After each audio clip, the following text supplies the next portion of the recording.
नमस्कार और स्वागत है आपका मेरे खास कार्यक्रम राजनीतिक गलियारा में।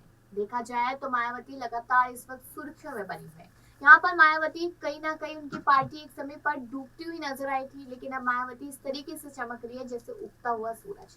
अब ये बात क्यों कही जा रही है? ये बात इसलिए सामने आई क्योंकि हिंदू राष्ट्र को लेकर वो लगातार बीजेपी सरकार पर हमला बोलती नजर आई। उन्होंने कहा कि ऐसा पीएम देश में होना ही नहीं चाहिए जो सिर्फ एक धर्म को इम्पोर्टेंस देता हो। उसको इस्तीफा दे देना चाहिए, उसको अपना पद छोड़ देना चाहिए। और दूसरी तरफ उन्होंने कहा है कि जो ऊपरी तौर पर हो रहा है वो कहीं ना कहीं उत्तर प्रदेश में भी हो रहा है, यानी कि सीएम योगी पर भी निशाना साध दिया। अब देखा जाए यहाँ पर तो मायावती पूरे तरीके से योगी और मोदी पर निशाना साधती हुई नजर आ रही है। अब इस बात को लेकर साफ तौर पे कहा जा रहा है कि जो आने वाला समय है वो और भी ज्यादा कहीं ना कहीं बीजेपी सरकार के लिए थोड़ा कठिन माना जाएगा। क्यों? क्योंकि आप ये देखिए कि उत्तर प्रदेश की सियासत में किस तरीके से यहाँ अखिलेश यादव एक अलग गुट है, यहाँ पर मायावती का अलग है, पल्लवी पटेल, अनुप्रिया पटेल, संजय निषाद और यहाँ पर ओपी राजभर खास करके। लेकिन अगर देखा जाए कि सब लोग अगर एक साथ जुड़ते हैं तो इसका फायदा यहाँ पर उनके ही गुट को यहाँ पर गढ़ को होता हुआ नजर आएगा, गुट को होता नजर आएगा। लेकिन कहीं ना कहीं यहाँ पर बीजेपी सरकार भी अच्छा खेला कर देती है।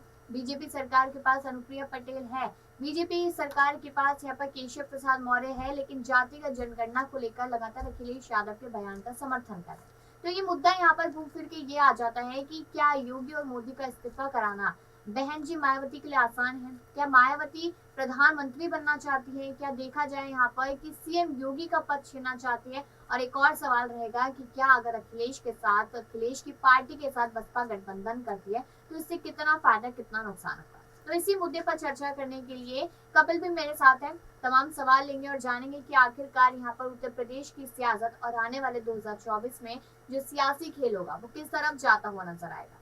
तो देखा जाए कि सबसे पहला सवाल तो यही आ जाता है कि बार बार कहा जा रहा है कि सपा बसपा को गठबंधन कर लेना चाहिए। गठबंधन तो पहले भी हुआ था लेकिन कोई फायदा नहीं हुआ था, हार का सामना करना पड़ा, पूरी तरीके से फेल होता नजर आया गठबंधन। और अभी भी यही कहा जा रहा है कि गठबंधन कर लेना चाहिए दोनों पार्टियों को, क्योंकि 2024 में अगर जीत हासिल करनी है और यहाँ पर बीजेपी को हराना है तो इसलिए ये कदम उठाना पड़ेगा। तो उसको लेकर क्या लगता है कि जब पहले फायदेमंद साबित नहीं हुआ तो इस बार कैसे? देखिए, अगर सपा और बसपा की बात करी जाए तो गठबंधन अगर सिर्फ इस उद्देश्य से करने के लिए सोचा जा रहा है कि बीजेपी को सत्ता से बेदखल कर दिया जाए, तो मुझे नहीं लगता कि ये गठबंधन कामयाब हो पाएगा। अगर और लिहाज से, यानी कि जो जनता के मुद्दे हैं या फिर कोई ऐसा हिंदू मुस्लिम का फैक्टर हो या फिर और इन तमाम मुद्दों के अलावा कोई ऐसा मुद्दा हो जिसको लेकर विपक्ष जो है और खास तौर पर मायावती और अखिलेश साथ में आते हैं और सरकार को घेरते हैं, तो शायद उन्हें बड़ी कामयाबी हासिल हो सकती थी। लेकिन हमने देखा कि बीते कई सालों में अखिलेश यादव ने तमाम गठबंधन को लेकर जो है वो न सिर्फ चर्चाएं की बल्कि कॉम्बिनेशन भी देखा। यानी कि अगर जयंत यादव की बात करी जाए, जयंत चौधरी की बात करी जाए, माफ कीजिएगा, उनके साथ गठबंधन किया, मायावती के साथ गठबंधन किया, राहुल गांधी के साथ गठबंधन किया, तो तमाम जो गठबंधन फिलहाल फेल होते हुए नजर आए। और साफ तौर पर जनता की अगर बात करी जाए तो जनता ये देख रही है कि आखिर कौन जनता के लिए तमाम काम कर दिखाएगा। क्योंकि यूपी की अगर राजनीति की बात करी जाए तो जब मायावती की सरकार बनी थी, 5 साल वो मुख्यमंत्री रही थी, तो कानून पर शिकंजा काफी कस दिया गया था। लेकिन उसके बाद जब समाजवादी पार्टी आई तो तमाम तरह के जो है वो बड़े बड़े कांड होते हुए नजर आए थे। तो साफ तौर पर यहाँ ये देखा जा सकता है कि इन दोनों का कॉम्बिनेशन बनता नहीं है। हालांकि अगर जो योगी सरकार है वो इतनी ज्यादा किसी तरीके से कमजोर हो जाती है तब कहीं ना कहीं इन दोनों को एक बड़ा मौका मिल सकता है। लेकिन फिलहाल जो है इन दोनों का गठबंधन अगर हो भी जाता है तो उसको सक्सेस मिलेगी, सफलता मिलेगी, इस बात की संभावनाएं ना के लेकिन बराबर अगर यहाँ पर देखा जाए तो हिंदू राष्ट्रवादी ये वर्ड इस वक्त काफी ज्यादा सुर्ख में बना हुआ है, क्योंकि कहीं ना कहीं लोग समझ रहे हैं कि यहाँ पर मोदी सरकार चाहती है कि हमारा देश यहाँ पर सिर्फ हिंदुओं का देश बने, हिंदुस्तान है तो हिंदू यहाँ पर रहने चाहिए। और इस बात का फायदा यहाँ पर मायावती कहीं ना कहीं उठाती नजर आई। मायावती ने कहा कि सारे धर्म एक बराबर होते हैं, यहाँ पर दलित हो गए, पिछड़े हो गए, हिंदू हो गए, मुस्लिम हो गए, सिख हो गए, ईसाई हो गए, सब लोग बराबर है। तो यहाँ पर क्यों बीजेपी पार्टी धर्म को लेकर लगातार राजनीति कर रही है, ये सवाल यहाँ पर उठाया। और इसका जो समर्थन है वो कहीं ना कहीं अखिलेश की पार्टी की तरफ से भी होता हुआ नजर आया और कांग्रेस पार्टी तो लगातार इस बात पर हमला बोल रहे हैं। लेकिन कपिल, ऐसा नहीं लगता कि हिंदू धर्म वाली जो चीज है वो कहीं ना कहीं कांग्रेस पार्टी ने शुरू की थी? क्योंकि यहाँ पर कांग्रेस पार्टी ज्यादातर तवज्जो कहीं ना कहीं मुस्लिम्स को देती नजर आती थी और यहाँ पर बीजेपी हिंदुओं को,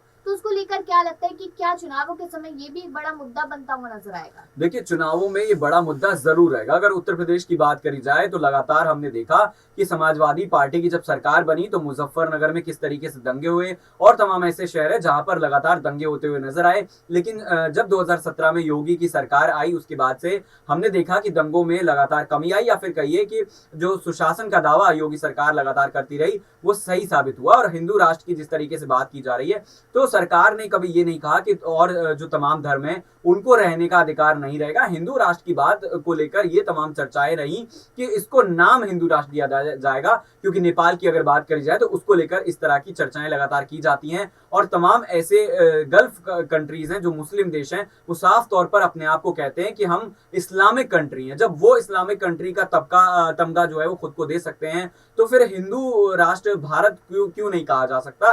क्योंकि अगर सनातन धर्म की बात करी जाए तो सबसे पुराना धर्म है, कहा जाता है कि राम यहाँ पर हुए, कृष्ण यहाँ पर हुए। और अगर मुस्लिम समाज की बात करी जाए तो किसी को लेकर कभी आपत्ति नहीं हुई कि वो यहाँ पर क्यों रह रहा है, क्योंकि अगर भारत की आजादी में बात करी जाए तो मुस्लिमों का बराबर सहयोग रहा। और अगर उससे पहले हम इतिहास में झांक कर देखें तो तमाम ऐसे लोग रहे जो भले ही मुस्लिम थे लेकिन दिल से हिंदुस्तानी थे। तो हिंदू राष्ट्र को लेकर तमाम जो चर्चाएं हैं वो पॉलिटिकल भी हो सकती हैं, लेकिन इसको लेकर सरकार का जो स्टैंड है वो लगातार क्लियर है कि सभी धर्म के यहाँ पर लोग रहेंगे, लेकिन हिंदू राष्ट्र से कहा जाएगा। और इसको लेकर अगर किसी को आपत्ति है तो शायद हो सकती है, क्योंकि संविधान में कहा गया है कि जो भारत है उसके प्रियम्बल में भी कहा गया है कि सब धर्म को मानने का अधिकार है, तमाम ऐसी चीजें कही गई हैं। लेकिन हिंदू राष्ट्र को लेकर जिस तरीके से लगातार सियासत का दौर जारी है, तो कहीं ना कहीं अगर भारतीय जनता पार्टी कोई भी ऐसा मुद्दा लेकर आती है जो हिंदुत्व को लेकर होता है, तो उसका विरोध न सिर्फ राहुल गांधी करते हैं बल्कि अखिलेश करते हैं। और जब ये दोनों करेंगे तो लाजमी सी बात है कि मायावती भी विरोध करती हुई नजर आएंगी। हालांकि मुझे लगता है कि हिंदू राष्ट्र के मुद्दे पर अगर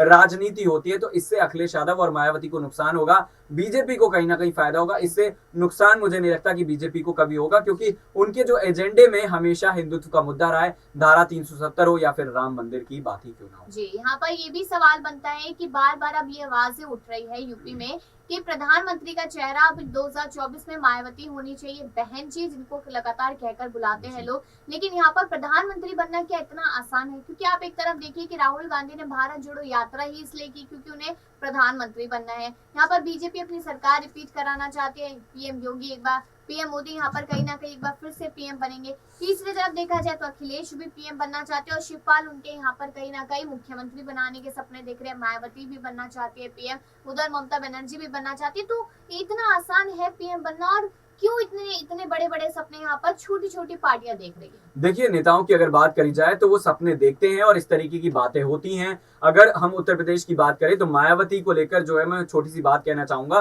कि वो खुद को अगर पीएम बनाने का दावा कर रही है तो पहले वो ये देखें कि क्या वो नेशनल पार्टी के तौर पर जानी जाती हैं। पूरे भारत में अगर देखें तो लोकसभा की वो कितनी सीटें हासिल कर सकती हैं। उनका अगर गठबंधन की बात करी जाए तो फिलहाल किसी से गठबंधन भी नहीं है, ना ही तमाम जो सहयोगी पार्टियां उनका साथ मिल रहा है। तो इस तरीके की बातें जो है वो सिर्फ जो है ख्यालों में की जा सकती हैं, बेबुनियाद जो ये बातें हैं। और इसका अगर असल राजनीति से बात करी जाए तो उससे कोई लेना देना नहीं है। जी, शुक्रिया कपिल यहाँ पर। और कहीं ना कहीं इस पूरे मुद्दे से यही समझने की कोशिश की कि यहाँ पर मायावती भले ही पीएम बनने का सपना देख रहे हो लेकिन आसानी से पूरा नहीं हो सकता। दूसरी चीज यहाँ पर अगर देखी जाए तो कहीं ना कहीं सरकार पर हमला बोलती नजर आ रही है, लेकिन यहाँ पर मायावती को खुद को पहले स्ट्रॉन्ग करना पड़ेगा ताकि वो लोकसभा चुनाव में अच्छी खासी इमेज क्रिएट कर पाए। लेकिन आपको क्या लगता है क्या ये पॉसिबल है? क्या ये मायावती कर पाएगी? इसको लेकर राय जरूर दीजिएगा और बाकी ऐसी खबरों के लिए देखते रहिए नेक्स्ट 9।